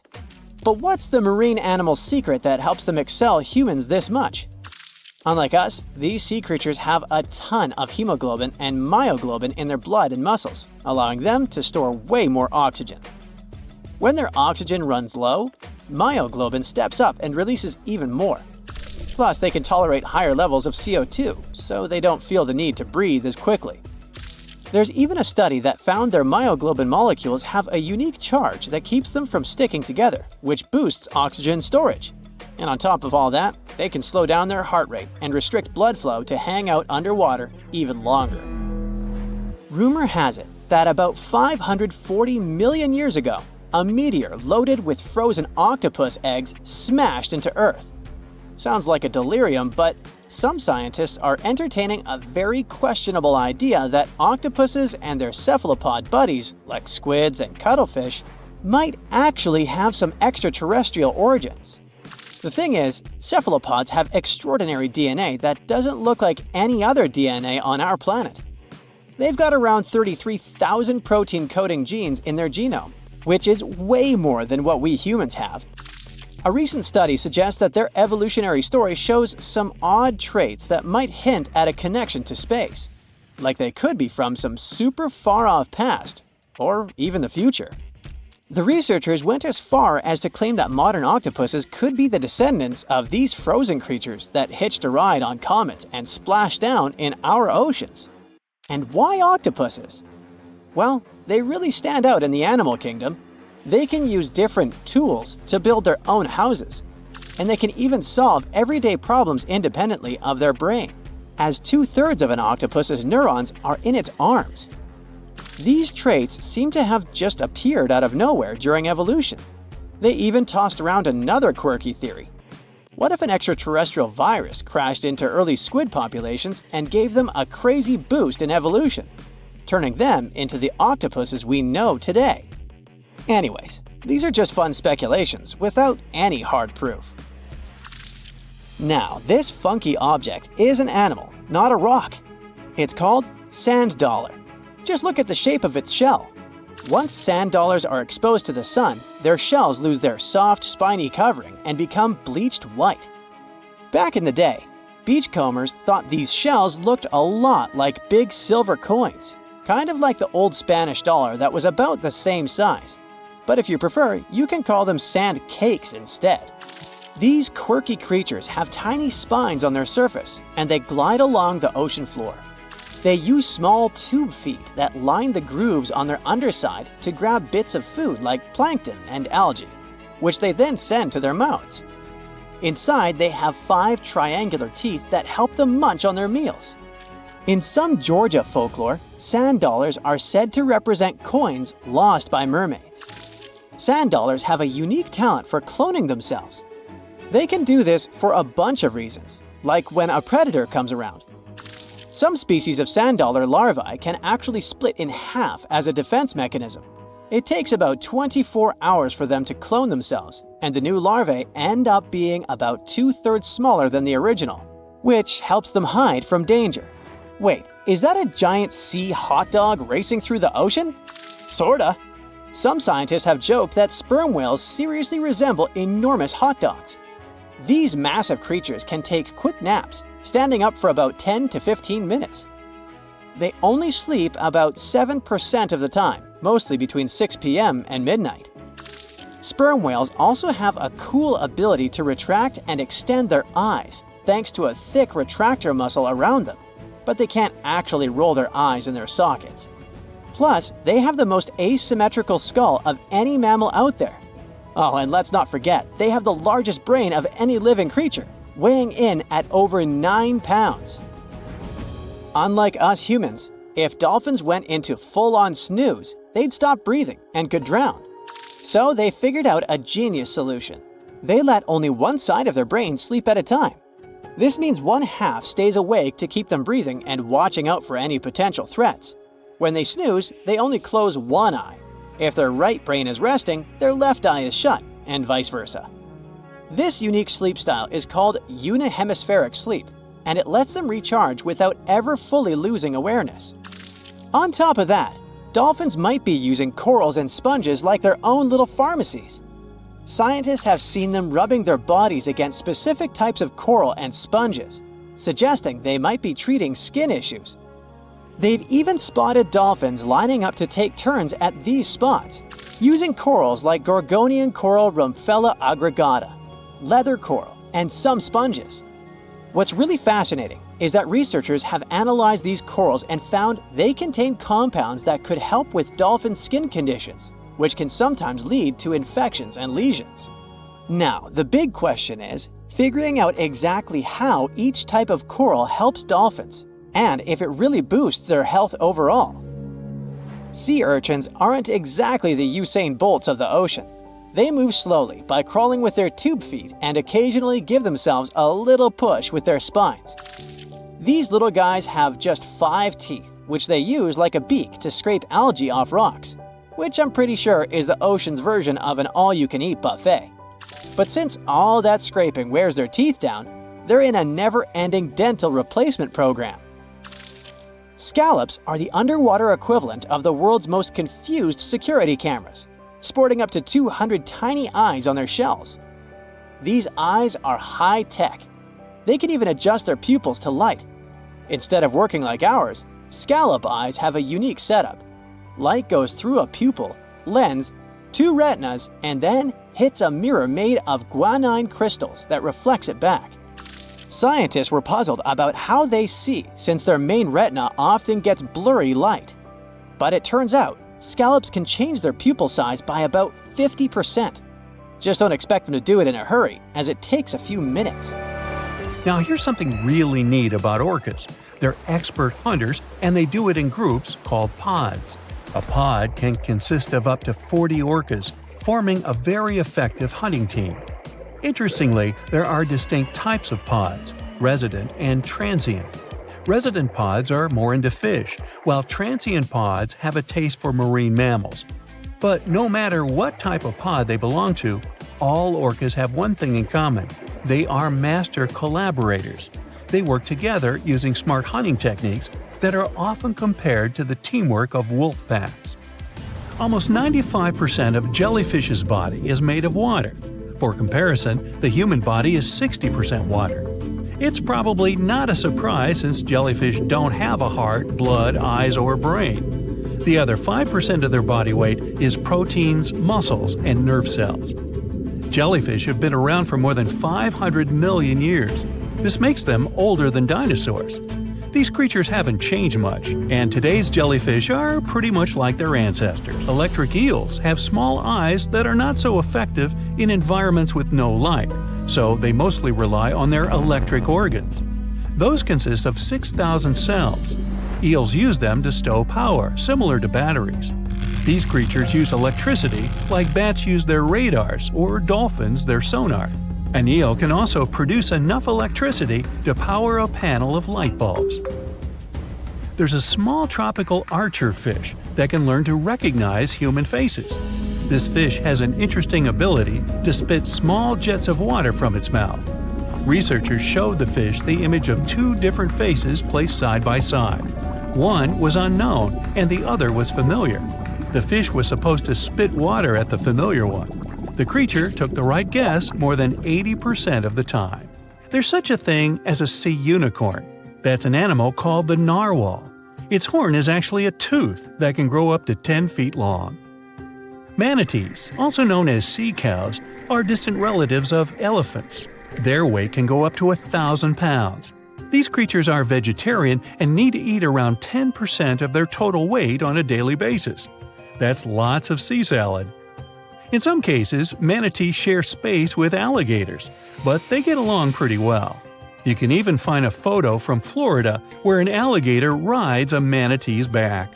Frogfish have special fins that help these creatures walk along the sand. They're very useful in shallow waters.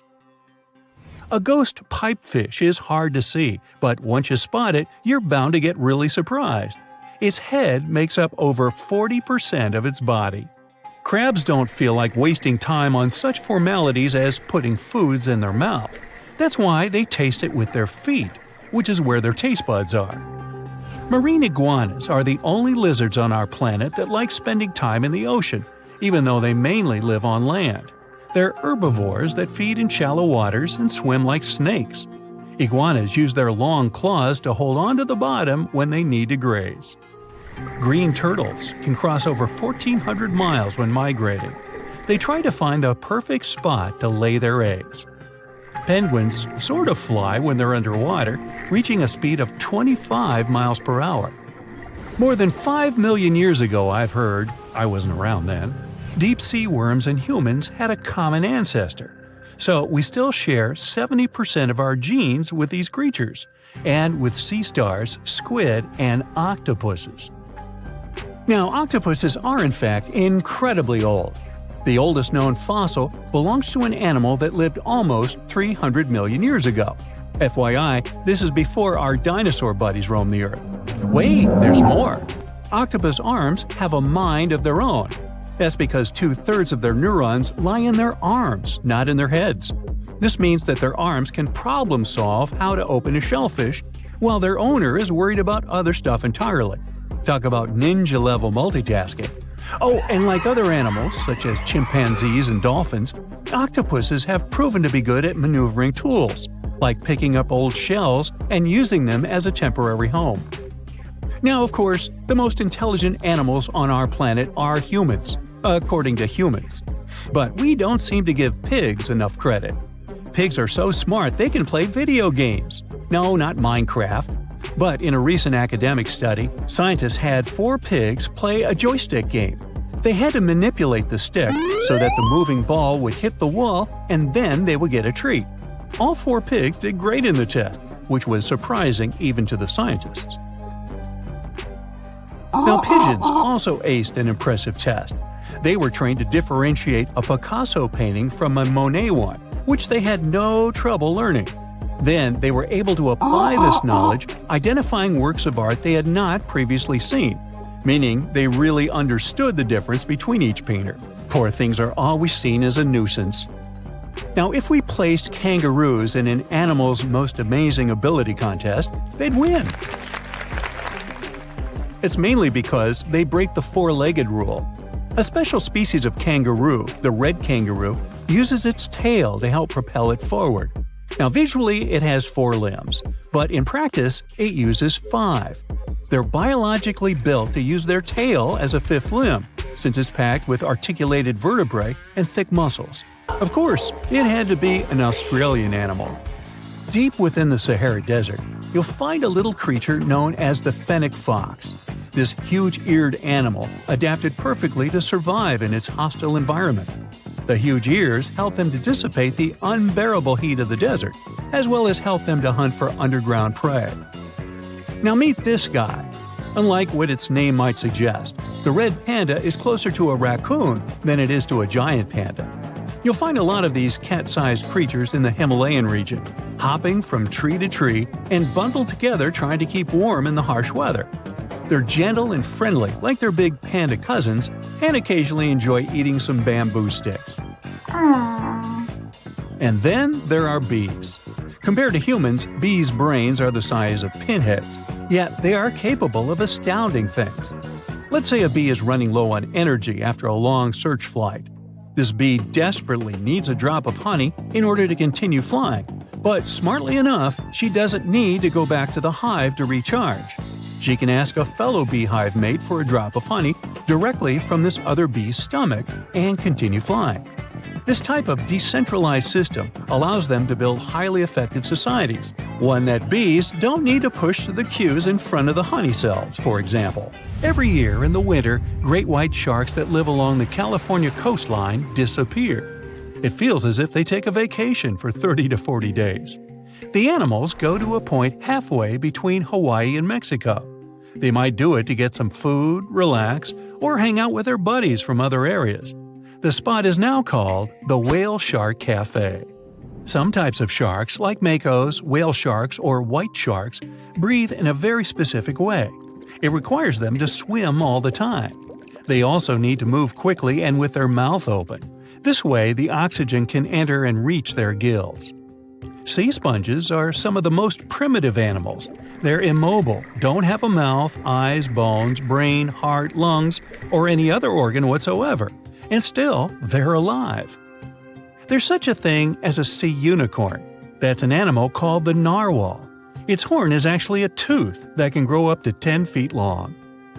Manatees, also known as sea cows, are distant relatives of elephants. Their weight can go up to 1,000 pounds. These creatures are vegetarian and need to eat around 10% of their total weight on a daily basis. That's lots of sea salad. In some cases, manatees share space with alligators, but they get along pretty well. You can even find a photo from Florida where an alligator rides a manatee's back. Frogfish have special fins that help these creatures walk along the sand. They're very useful in shallow waters. A ghost pipefish is hard to see, but once you spot it, you're bound to get really surprised. Its head makes up over 40% of its body. Crabs don't feel like wasting time on such formalities as putting foods in their mouth. That's why they taste it with their feet, which is where their taste buds are. Marine iguanas are the only lizards on our planet that like spending time in the ocean, even though they mainly live on land. They're herbivores that feed in shallow waters and swim like snakes. There's something known as the orange cat behavior, and apparently it's not just a meme. So far, scientists have been able to understand that coat color is connected to a feline's gender. And since orange is an X chromosome, orange cats are usually males, like Garfield. The so-called orange cat behavior describes ginger cats as agents of chaos. Again, pretty much like Garfield. However, there haven't been any conclusive studies on whether coat color and cat behavior are truly linked. In terms of vision, mantis shrimps probably have the most psychedelic vision out of all animals. These funny-looking creatures have a whopping 16 varieties of photoreceptors, with 5 of them reserved for the ultraviolet or UV spectrum. Ultraviolet rays are really short wavelengths, which are invisible to humans. The thing science still doesn't understand is how exactly these mantis shrimp view the world around them. Sure, they can perceive a bunch of colors, but they can't necessarily distinguish all of these colors among themselves. It can be that they just see a lot of really vivid, really blurry colors, but we haven't figured out a way to check that out. Now, to say sloths are cute is an understatement. They may be one of the friendliest animals in the jungle, but there's more. If you look closely at their fur coat, you'll notice hints of green. These greeneries are actually tiny little algae that grow alongside sloths. They help sloths to camouflage better in the jungle, but they also nurture them. The little cracks inside a sloth's fur create the perfect environment for algae reproduction, and scientists have found species of algae that don't exist anywhere else in the world. They do get by with a little help from their friends. Deep within the Sahara Desert, you'll find a little creature known as the fennec fox. This huge-eared animal adapted perfectly to survive in its hostile environment. The huge ears help them to dissipate the unbearable heat of the desert, as well as help them to hunt for underground prey. Most of the ocean is still shrouded in mystery, whether we're talking about dark corners or creatures that are hiding in the depths. But sometimes, it gives us a peek into scary things it hides in its cold, dark depths. Like when you hear on the news that there are some deep-sea creatures washed ashore after a powerful storm once again. Some just look weird, while others are real monsters that live at depths of more than 3,300 feet. The coldest and deepest parts of the ocean have created one specific phenomenon called gigantism. So, sea spiders, squids, worms, and many other animals, mostly invertebrates, or creatures without backbones, they're all way bigger and scarier than the versions we see in the more shallow areas. In the Pacific depths, you can see a sea sponge as large as a minivan. Or what about the colossal squid that lives in subantarctic waters and is nearly 14 times longer than the arrow squid, a type that mostly lives in New Zealand? Researchers found many of these underwater monsters in the abyssal zone of the ocean. Back in 2021, the researchers showed images of the giant phantom jelly. It was at a depth of 3,200 feet. Its tentacles were 33 feet long. Wow, I wouldn't like to face that one on the beach. It probably eats only small fish and plankton, but it can swim to depths of more than 21,900 feet. And down there, this giant jelly doesn't have enough food. How does it survive then? Scientists haven't figured it out yet. And there are even more questions related to the giant squid, the biggest one ever found. This monster is 43 feet long, with a weight of nearly a ton. Imagine if those tentacles would grab your car, or something like that. They would smash it like it was a toy. There's no light in the abyssal zone. Sun rays just can't penetrate that deep. So there's no algae or underwater plants there. Local animals mostly eat snow. Marine snow is not like the regular one you build a snowman with. It consists of any small flakes or remains that fall from the surface of the ocean. Maybe even some leftovers that animals up there couldn't eat. So it's not much. But apparently, it's enough for very large creatures that hide deep down there, like giant squids. Squids that generally live at such depths don't bother going after their prey. They just wait until the poor animal swims right up to their long tentacles and falls into a trap. It may not be the best method ever, because not many animals will even swim into these dark, cold parts. But it's the method that saves energy. A giant squid eats only 1 ounce of fish daily, which is approximately 45 calories. That's nearly 50 times fewer calories than an average person should eat per day. So when a squid gets 1 fish, it saves it for a couple of days. I hope giant squids won't get the idea to go to the surface and look for food when there's not enough of it in the abyssal zone. And I hope even more that giant Greenland sharks won't get that same idea. You can find them at depths of up to 7,200 feet. They're twice as slow as we usually walk. They swim at a speed of 1.12 feet per second. Their slowness is part of the energy-saving mechanism that creatures down there need to survive. But they can speed up in the form of short bursts when they need to catch prey. But they kinda change their diet from predator to scavenger, considering their environment. There will be more leftovers falling from the surface than animals to go after. Greenland sharks grow just 0.4 inches per year, and they're mostly 20 feet long, which means they live for a very long time, sometimes up to 400 years. They also have a slow metabolism, and that's one of the main factors for their long life, too. Greenland sharks like to spend their time in cold waters. They're adapted to that, since their tissues have specific chemical compounds that prevent the forming of ice crystals all over their body. That means they have some sort of natural antifreeze. So what makes them so big? Scientists are still not sure, but some theories try to explain it. There's this thing called Kleiber's rule that says bigger animals tend to be more efficient. Just take a small fish and compare it to a whale with a mass hundreds of times bigger. The whale has a greater metabolism. It conserves energy more efficiently and loses less of it to the surroundings through heat.